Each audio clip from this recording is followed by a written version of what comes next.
dentro del diseño de las estrategias. Nos vamos a referir al método, al procedimiento y a la estrategia didáctica.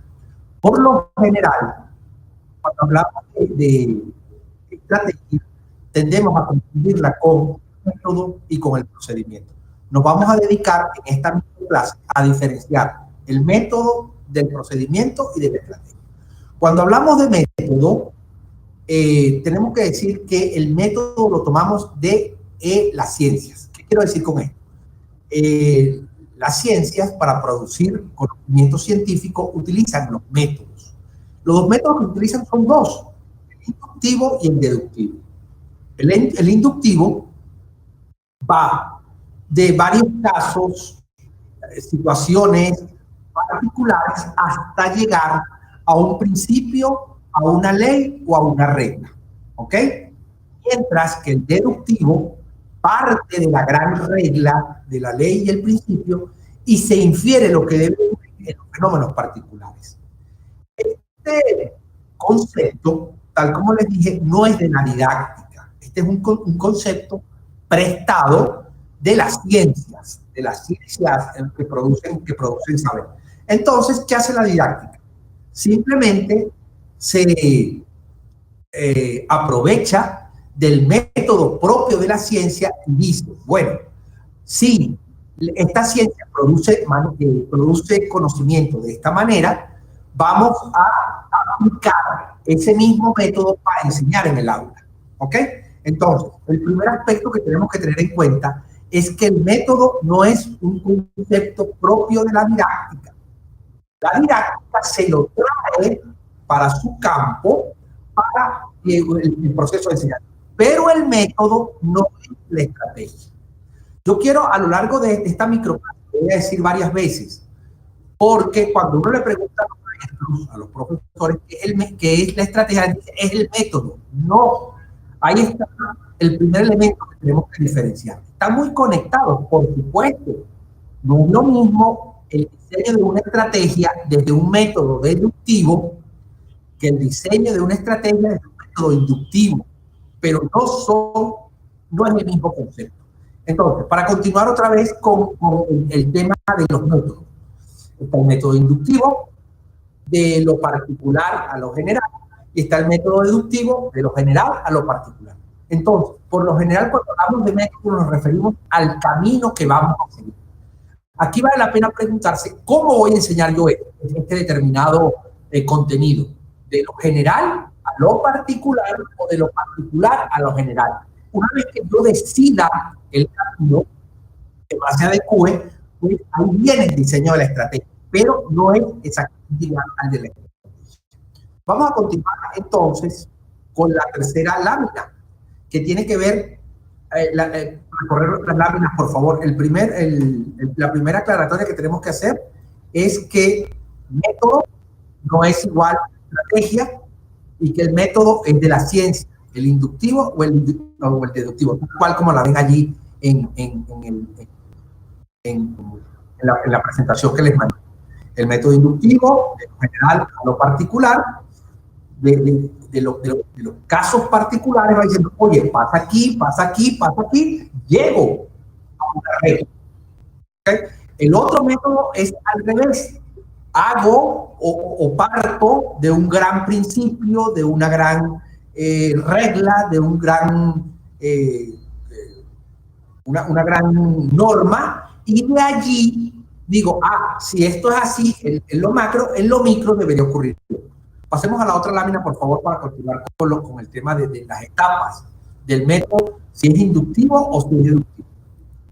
Tal como lo dije, cuidado, no es lo mismo estrategia que método. Ahora está muy conectado. Si decidimos irnos por el método inductivo, lo primero que hay que hacer es observar los fenómenos en vivo, fenómeno por fenómeno, hecho por hecho, caso por caso, ¿ok? Un análisis, una observación muy detallada, muy juiciosa de lo que está pasando allí. Después hago el análisis de cada uno de esos casos.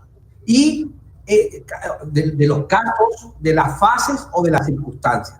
Una vez que observo y hago el análisis, hago la comparación, pero para abstraerme, para decir, wow, pareciera que en todos ellos se está repitiendo esto.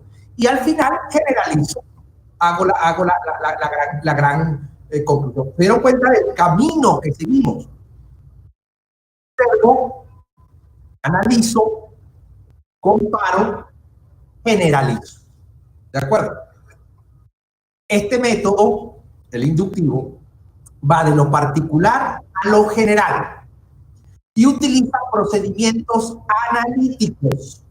Es decir, los procedimientos que se usan para este método son los de descomponer, desmenuzar, sacar detalles. ¿Ok? Entonces, el método inductivo utiliza procedimientos analíticos. Por el otro lado, el método deductivo parte de una gran premisa, proposición, idea. Y de allí baja a una proposición menor y luego concluye. En este caso, del método deductivo, se utilizan procedimientos sintéticos.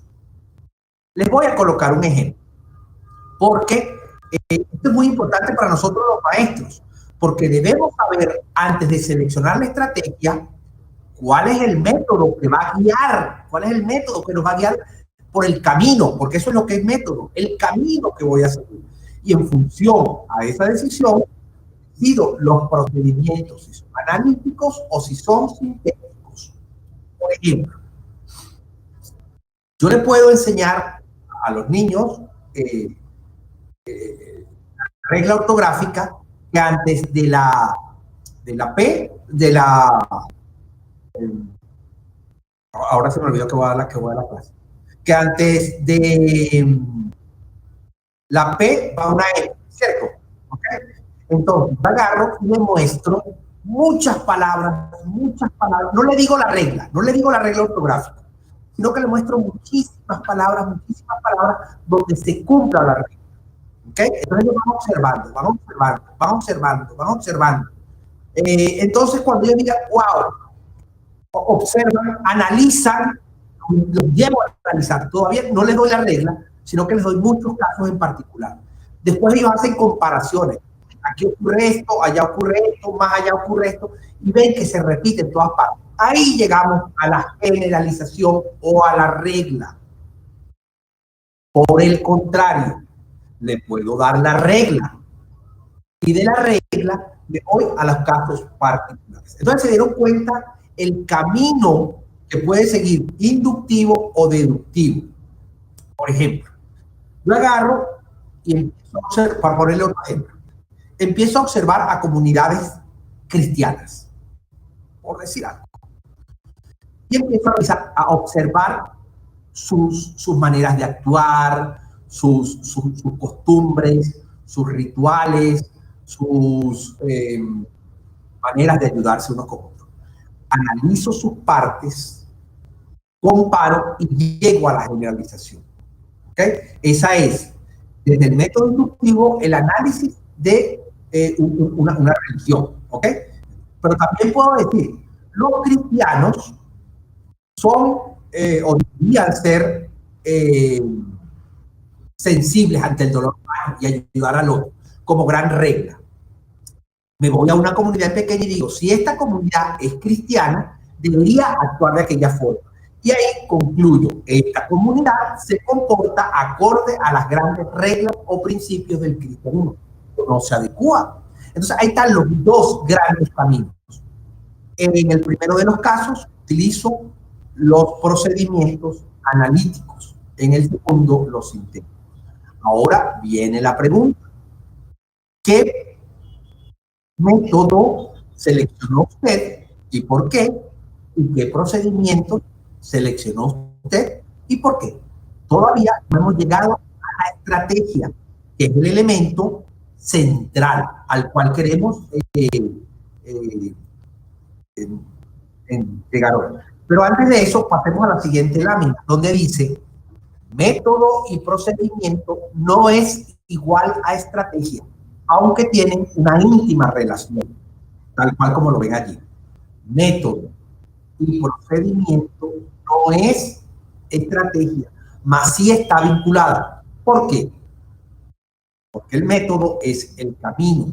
Los procedimientos son las maneras que utilizamos para llegar a comprender un proceso, un fenómeno. Esos procedimientos pueden ser de dos tipos, analíticos o sintéticos. ¿Okay? Vámonos ahora, por favor, al concepto propiamente de estrategia, que es el centro fundamental de la clase de hoy, o en general de todo la unidad. Cuando hablamos de estrategia didáctica, es un concepto que agrupa una cantidad de elementos. Entre ellas, las voy a ir nombrando. No hay ningún orden en ellos, ¿ok? Lo podemos leer, por eso utilicé esa imagen de círculos que no se cierran y que están conectados unos con otros. Lo primero que tenemos, primero no, dije que no había ningún orden. Un elemento que hay que considerar es la técnica. La técnica es una manera de actuar que ya está probada, que ya está determinada. Por ejemplo, un mapa de concepto. Eso es una técnica. Un esquema, un resumen, una B de Gobi. O sea, son procedimientos que ya están probados por la didáctica, que un resumen, una analogía, son procedimientos, son técnicas que ya están probadas, que ya, yo voy a hacer un mapa mental como a mí se me ocurra. No. Los mapas mentales se hacen como se hacen los mapas mentales. Eso es una técnica. La técnica es el elemento más procedimental de la estrategia didáctica.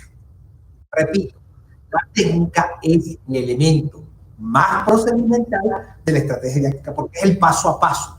Pero no solamente la técnica forma parte de la estrategia, también tiene que ver el ambiente. Es decir, ¿cómo voy a organizar el aula de clase? ¿Es dentro del aula de clase o es en el pasillo de la escuela, en la cancha, en el patio de la escuela, no sé cómo lo llamen, o es fuera de la escuela?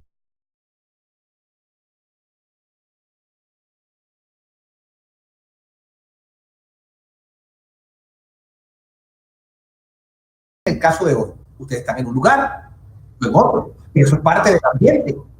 ¿Okay? Entonces, generalmente no programamos o no prevemos de manera explícita el ambiente, y el ambiente es un elemento de la estrategia didáctica. Otro elemento que debemos considerar son los recursos y los medios. Los recursos son aquellos elementos que transmiten información. En este caso, por ejemplo, mi voz es un recurso, las láminas son un recurso, y los medios son los canales por donde va a viajar esa información. En este caso estaría la internet con todos sus servicios, la videoconferencia, es por donde viaja la información. Otro elemento que debemos considerar es el control. Le tenemos miedo al control. ¿Por qué le tenemos miedo al control? Por dos razones. Uno, porque los maestros somos muy controlados. Eso hay que decirlo. Nos gusta controlar todo. Nos gusta controlar. O sea, es un querer. Los objetivos los defino yo. Los contenidos los defino yo. Las maneras de interactuar las defino yo. ¿Qué van a leer? Lo decido yo. ¿Cuándo van a leer? Entonces, el control es necesario, pero no tiene que estar todo en manos del docente. ¿Quién dijo eso? Nos lo dijeron y lo creímos. Pero yo le puedo dar control al propio estudiante. ¿Control de qué? Supónganse ustedes. Lo que pasó con esta experiencia que tuvimos. Ustedes iban viendo el material, podían ver, como le comentó el profesor Gustavo, ver el video cuantas veces consideraran. Entonces, ese es el control. Yo le puedo dar el control al estudiante. Entonces, el control puede estar en manos del docente. Eso es un control autoritario. ¿Okay? puede estar totalmente en manos de los estudiantes, que también es dependiendo de las circunstancias, pues se puede, en otras no. Pero también puede empezar a negociar ese control. ¿Qué pueden hacer los estudiantes de manera autónoma sin que yo esté controlando permanentemente aquello? ¿Ok? Hay experiencias interesantes de las cuales vamos a hablar en la tercera microclase. Por ejemplo, el aprendizaje cooperativo le va soltando al estudiante responsabilidades. Pero de eso vamos a hablar ahora. El apoyo afectivo. Tendemos a no considerar el apoyo afectivo. Es decir, lo damos como natural. No, bueno, cualquier cosa, no, eso hay que planificarlo y forma parte de la estrategia. Supóngase ustedes que, digo, bueno, estoy trabajando el tema de la pobreza. ¿Okay? Y en el tema de la pobreza, se me ocurre a mí visitar un hospital de la zona. Ya, eso no sería para niños tan pequeños, pero bueno, vamos a ponerlo con niños pequeños. Se me ocurre a mí es que los niños pequeños le escriban cartas a niños que están en una comunidad desventajada cerca de la escuela. Los niños le escriben la carta, ahí desarrollan todo lo que tiene que ver con la lectura, la escritura, la ortografía, la sintaxis, toda esa parte que es tan importante. Pero además, hay un representante o un grupo que lleva la carta a los niños a esa comunidad, y esos niños le responden a los niños de la escuela. Supongan que ustedes que ahí se activan procesos emocionales. ¿Qué voy a hacer yo? ¿Cómo voy a trabajar yo esa relación? Entonces, tengo que tener elementos para el apoyo emocional, que es tan importante, para el apoyo en momentos que puede ser, aquí estoy, cómo te apoyo y cómo te ayudo. Otro elemento importante a considerar son las interacciones, es decir, con qué y con quiénes tienen que interactuar los estudiantes para lograr determinadas competencias. Por lo general utilizamos el libro de texto. Eso no está mal, pero no es la única fuente. Supónganse ustedes, pueden invitar a un especialista, al aula. ¿Por qué no? Podemos invitar a un abuelo, a una abuela que nos cuente historias de cómo era la ciudad cuando ella era joven, o que nos cuente de qué lugar viene para trabajar la historia y la geografía. Entonces, las interacciones son con qué interactúo y con quién interactúo, a nivel de libros, revistas, artículos, videos, audios, es decir, cualquier tipo de documento con lo que los estudiantes tengan que interactuar, y con personas que pudieran ser informantes claves.